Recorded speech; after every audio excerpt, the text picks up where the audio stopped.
지난 주간 월요일부터 수요일까지 강원도 원주에서 교회여 함께 그리스도를 선포하고 나타내자 하는 주제로 한국 로잔 목회자 컨퍼런스가 있었습니다.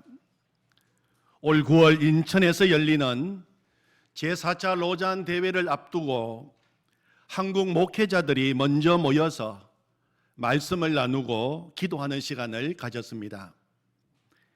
약 700명의 목회자와 100명의 스태프들, 약 800명이 함께 2박 3일을 지냈습니다. 밤 10시까지 진행된 컨퍼런스는 총 17명의 강사님들이 나오셔서 복음에 대한 강의를 해주시고 패널 토의도 하고 기도회도 뜨겁게 진행되었습니다. 기도회를 할 때 참가한 모든 목회자들이 다 강의실 복도 바닥에 무릎을 꿇고 주님의 이름을 부르면서 간절하게 기도하는 시간도 가졌습니다. 첫째 날 전체 강의의 주제가 복음의 우선성, 복음의 유일성, 복음의 절대성에 대한 강의가 이어졌습니다. 복음은 예수 그리스도이시고 복음만이 이 세상의 유일한 소망인 것을 나누었습니다. 둘째 날 전체 강의 주제가 복음의 포괄성이었습니다. 복음의 포괄성. 복음은 모든 차별을 넘어서서 전거되어야 함을 나누었습니다. 셋째 날 전체 강의의 주제는 복음의 확장성이었습니다. 복음의 확장성. 복음은 모든 경계를 뛰어넘어서 모든 분야, 모든 영역, 그리고 땅끝까지 전해져야 함을 나누었습니다.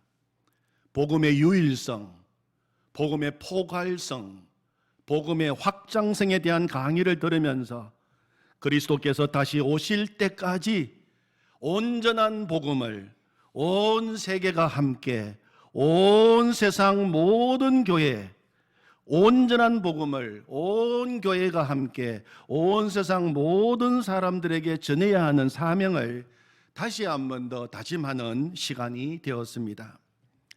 이번 9월에 세계 222개국에서 한국을 방문하시는 5,000명의 복음주의 기독교 지도자들을 주님의 마음으로 따뜻하게 환대하고 오직 예수님만 드러내고 하나님의 은혜 가운데 진행되기를 위하여 함께 기도하는 시간이 되었습니다. 그리고 저 개인적으로 이번 컨퍼런스는 정말 매 시간마다 강의에 집중할 수 있어서 너무 좋았습니다. 물론 강의도 너무 좋았습니다. 또 중요한 이유 가운데 하나가 하필이면 제가 속한 조의 자리가 세미나실 제일 중앙, 제일 앞줄에 정해져 있었습니다. 저는 평소 세미나를 가면 가능하면 뒷좌석에 앉기를 좋아합니다. 그런데 이번에는 제가 속한 우리 조 자리가 하필이면 강의실 제일 앞줄이었습니다. 둘째 날에는 조별 위치를 바꾸어 주겠지 기대했는데 아니었습니다. 셋째 날은 바꾸어 주겠지 아니었습니다. 컨퍼런스 3일 동안 내내 그 큰 세미나실 제일 중앙, 제일 앞줄에 앉아서 세상은 간 곳 없고 오직 예수님만, 강사님만 보이더라 강의를 듣게 되었습니다. 위치상 좋을 수도 없는 위치였습니다. 강사님께서 강의를 하시다가 여러분 하면은 바로 제가 저기 앉아 있었습니다. 그 손이 바로 저를 향하는 위치여서 더 정신이 번쩍 들었습니다. 정말 3일 동안 강사님들 제일 가까이에서 얼굴을 마주 대하면서 주시는 말씀 한 강의도 놓치지 않고 들을 수 있어서 너무 저에게는 유익한 시간이었습니다. 그러면서 드는 생각이 자리가 정말 중요하구나. 앞자리는 은혜의 자리구나. 우리 권사님들 지금 앞자리가 은혜의 자리입니다. 집사님. 오늘은 예수님께서 십자가를 지시기 위해서 예루살렘으로 입성하신 종려주일입니다. 종려주일이라고 하는 이유는 백성들이 손에 종려나무 가지를 들고 흔들면서 예루살렘으로 입성하시는 예수님을 환영하였기 때문입니다. 종려나무는 승리와 번영을 상징하는 나무입니다. 시편 92편 12절에 보면 의인은 종려나무같이 번성하리라 하는 구절이 나옵니다. 당시 전쟁에서 승리하고 돌아오는 왕이나 개선 장군을 맞이할 때 종려나무 가지를 흔들면서 환영을 했는데 백성들은 예루살렘에 입성하시는 예수님을 그렇게 환영한 것입니다. 그리고 그들의 입에서는 찬송 소리가 터져 나오기 시작했습니다.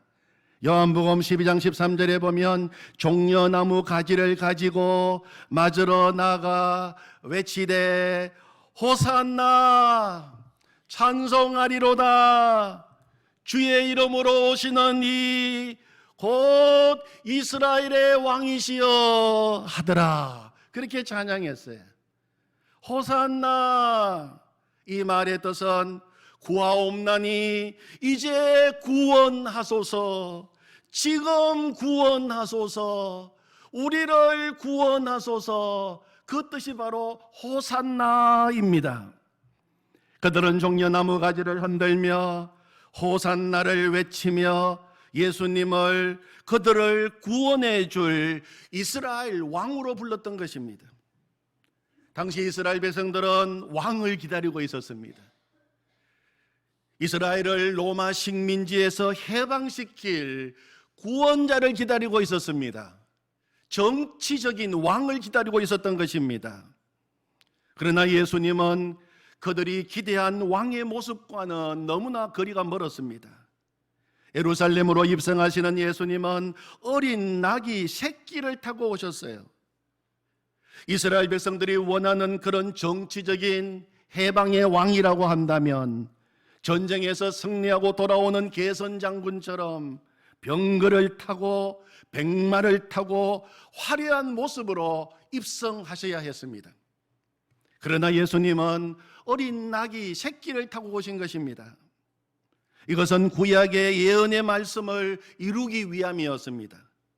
스가랴 9장 9절 말씀에 보면 시온에 따라 크게 기뻐할지어다, 예루살렘에 따라 즐거이 부를지어다. 보라, 네 왕이 네게 임하시나니 그는 공의로우시며 구원을 베푸시며 겸손하여서 나귀를 타시나니 나귀의 작은 것 곧 나귀 새끼니라. 예수님은 이스라엘 백성들이 기대했던 그런 왕이 아니었습니다. 로마 제국으로부터 이스라엘을 정치적으로 해방시키는 일도 시급한 일입니다. 그러나 그보다도 더 시급한 문제, 더 근본적인 문제가 있습니다.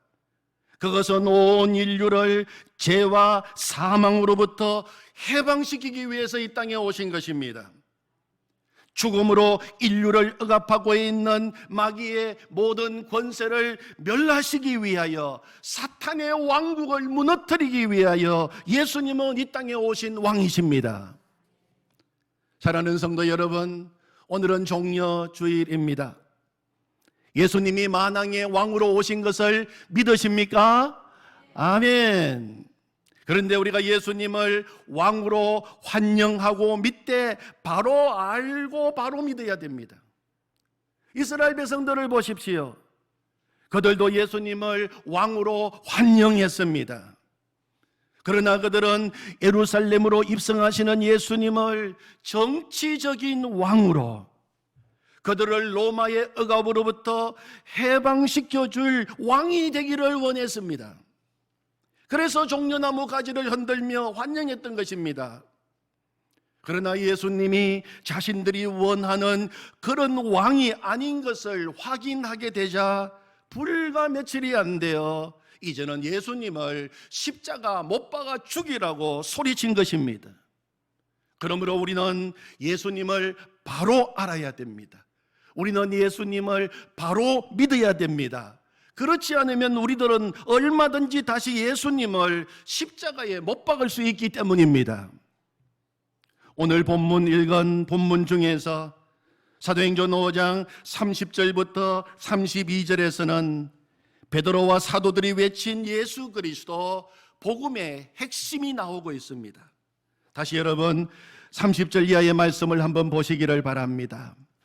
너희가 나무에 달아 죽인 예수를 우리 조상의 하나님이 살리시고 이스라엘에게 회개와 제사함을 주시려고 그를 오른손으로 높이사 임금과 구주로 삼으셨느니라. 우리는 이 일의 정인이요 하나님이 자기에게 순종하는 사람들에게 주신 성령도 그러하니라 하더라. 아멘. 오늘 베드로가 외친 이 메시지 중에 중요한 단어들이 있습니다. 너희가 나무에 달아 죽인 예수, 십자가에 죽으신 예수 그리스도, 우리 조상의 하나님이 살리시고 부활하신 예수 그리스도, 그리고 그 주님을 믿음으로 말미암아 회개함과 제사함을 주시려고 그를 왕과 구주로 삼았느니라. 그것이 복음의 핵심이었습니다. 여러분, 예수님이 어떻게 왕이 되시고 구주가 되셨습니까? 사망의 사슬에 매여 죄의 종 노릇하고 있는 우리를 그 사탄의 왕국에서 해방시켜 주시기 위해 예수님은 십자가에서 죽으셨습니다. 예수님은 자신의 생명을 대속물로 우리의 죄를 용서하기 위한 속죄의 제물로 내어 주신 것입니다. 이사야 53장 4절부터 6절 말씀에서는 예수님의 속죄의 죽음을 이렇게 예언하였습니다. 그는 실로 우리의 질고를 지고 우리의 슬픔을 당하였거늘 우리는 생각하기를 그는 징벌을 받아 하나님께 맞으며 고난을 당한다 하였노라. 그가 찔림은 우리의 허물 때문이요 그가 상함은 우리의 죄악 때문이라. 그가 징계를 받음으로 우리는 평화를 누리고 그가 채찍에 맞음으로 우리는 나음을 받았도다.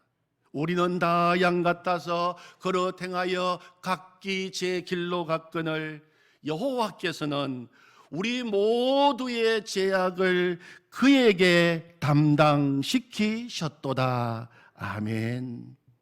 예수님은 우리가 지은 모든 죄값을 대신 지불하시고 우리를 죄의 종에서 해방시켜 주신 것입니다. 그리고 우리를 예수님이 왕 되셔서 다스리시는 사랑의 나라, 아들의 나라, 빛의 나라, 영광의 나라로 우리를 옮겨 주신 것입니다. 골로새서 1장 13절 14절에 보면 그가 우리를 흑암의 권세에서 건져내사 그의 사랑의 아들의 나라로 옮기셨으니 그 아들 안에서 우리가 속량 곧 제사함을 얻었도다. 아멘. 아멘. 그래서 초대교회는 예수님이 그리스도이심을 가르치고 전도하기를 그치지 않았던 것입니다. 오늘 요절 말씀이 마지막 42절 말씀인데 우리 같이 읽어보겠습니다. 시작. 그들이 날마다 성전에 있든지 집에 있든지 예수는 그리스도라고 가르치기와 전도하기를 그치지 아니하니라. 아멘. 중요한 말씀입니다. 다시 한번 읽어보겠습니다. 시작. 예수는 그리스도라고 가르치기와 전도하기를 그치지 아니하니라. 아멘. 예수님이 그리스도이십니다 하는 이 고백은 우리 기독교의 믿음을 한마디로 요약한 것입니다.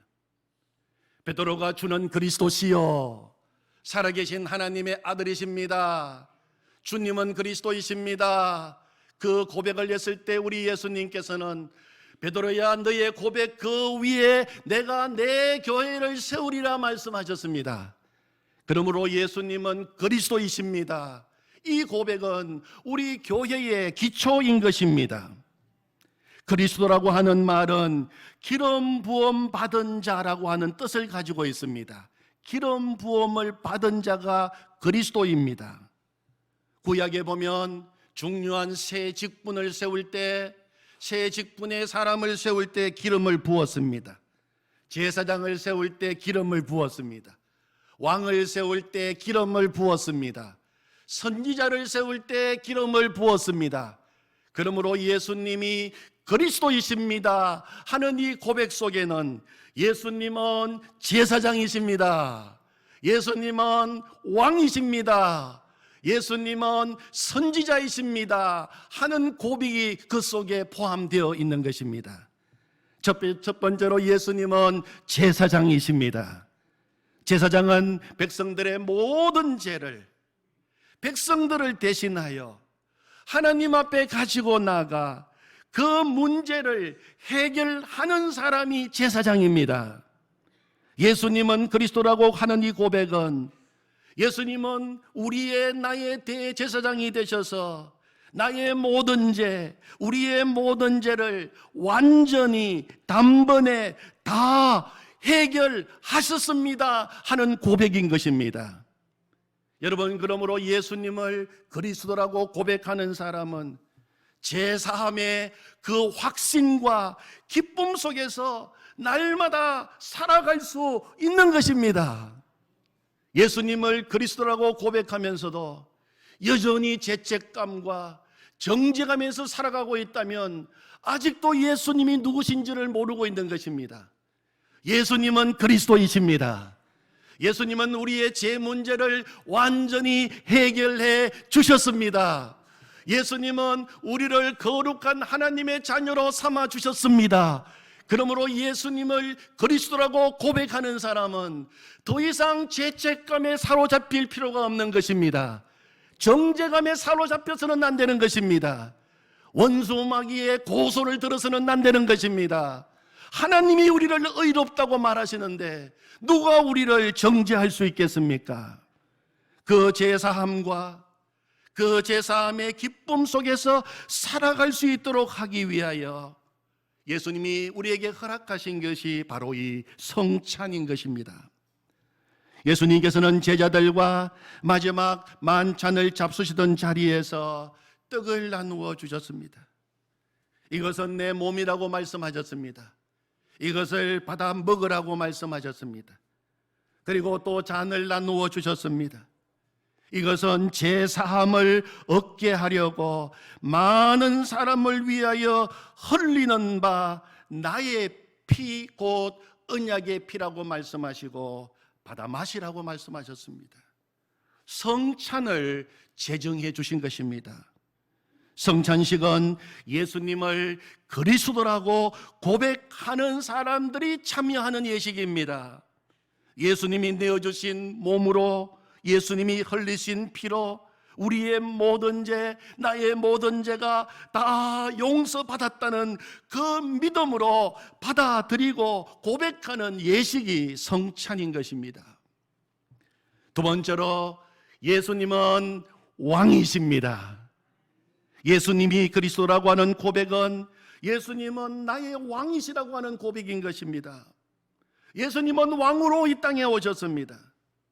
누구든지 예수님을 나의 죄 문제를 해결해 주시는 제사장으로 믿을 뿐만 아니라 예수님을 나의 왕으로 모시고 살아가면 그때부터 예수님은 내 마음속에 오셔서 우리의 삶을 통치하시고 다스려 주시는 것입니다. 내가 내 인생의 왕이 되어 살아갈 때에는 늘 불안했습니다. 평안이 없었습니다. 염려와 두려움이 늘 나를 지배하고 있었습니다. 그러나 예수님을 나의 왕으로 고백하고 모시는 순간부터 내 인생에 참된 평화가 찾아오고 삶의 질서가 잡히고 주님이 내 삶을, 주님이 내 미래를 인도해 주심을 믿기에 두려움과 염려가 사라지게 되는 것입니다. 성찬은 예수님을 나의 왕으로 다시 내 마음에 모시는 시간입니다. 세 번째, 예수님은 선지자이십니다. 예수님을 그리스도라고 고백하는 이 고백 속에는 예수님은 언제나 우리를 진리 가운데로 인도하시는 선지자라고 하는 고백이 들어 있습니다. 예수님은 나는 곧 길이요 진리요 생명이라고 말씀하셨습니다. 그리고 진리가 너희를 자유케 하리라고 말씀하셨습니다. 예수님은 진리 그 자체이십니다. 진리이신 예수님의 입에서 나오는 모든 말씀은 진리입니다. 진리가 우리를 자유케 하는 것입니다. 진리가 우리를 새롭게 하는 것입니다.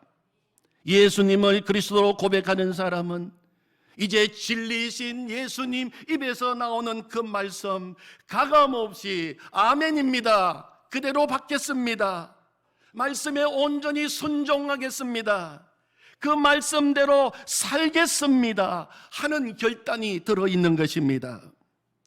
오늘 우리가 살고 있는 이 세상은 거짓이 가득한 세상입니다. 혼탁한 세상입니다. 거짓을 진리인 것처럼 가르치고 있습니다. 사탄은 거짓의 아비입니다.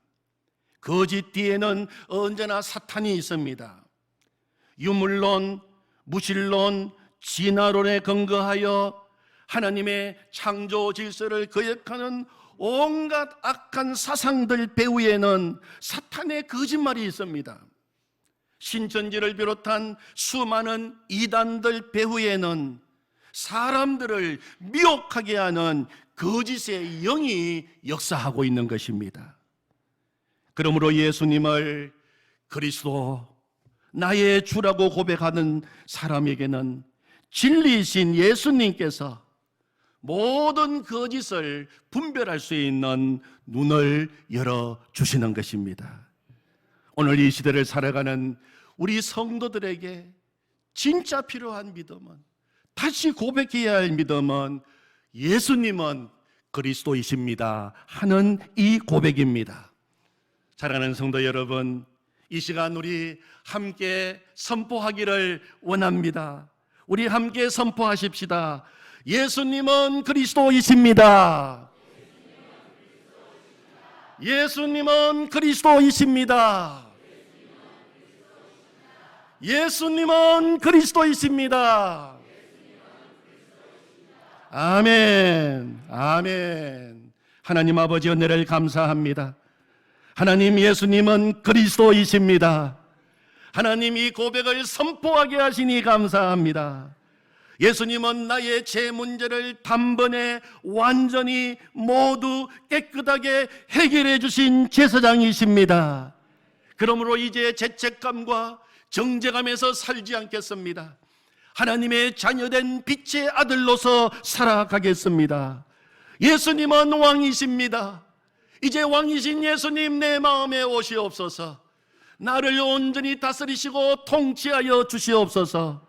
하나님, 내 마음에 있는 염려와 걱정과 두려움은 왕이신 주님께서 맡아주시고 우리 마음속에 주님 주시는 평강과 기쁨이 가득하게 하여 주시옵소서. 예수님은 진리의 선지자이십니다. 주님 말씀에 순종하겠습니다. 주님 말씀대로 살겠습니다. 오직 진리이신 주님만 붙들고 살겠습니다. 예수님은 그리스도이십니다. 예수님의 이름으로 기도하옵나이다. 아멘.